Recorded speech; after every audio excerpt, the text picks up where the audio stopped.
kuna aina ya upigaji wa penalty maarufu kama Panenka, Panenka style. Sasa umeshawahi kujiuliza kwa nini imeitwa Panenka?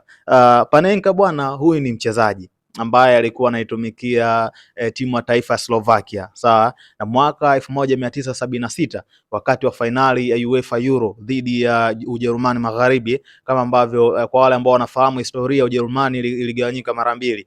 Sasa wakati wa fainali ya UEFA Euro dhidi ya Ujerumani Magharibi, Antonin Panenka ndo alipiga ile style kwa mara ya kwanza na Antonin Panenka, oh, it's genius.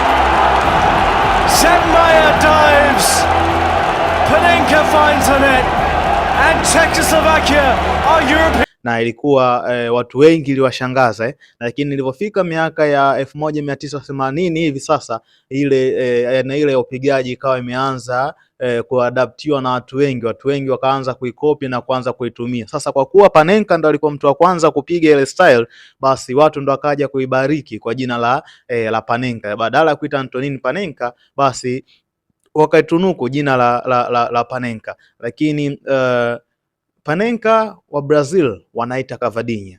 Nyinyi kwenu mnaita vipi? Je, wewe ni muumini wa wapigaji penati aina ya Panenka styles ama unahitaji tu cha msingi mpira uingie kwenye nyavu? Mimi naitwa The Real Abdul Farid Garincha.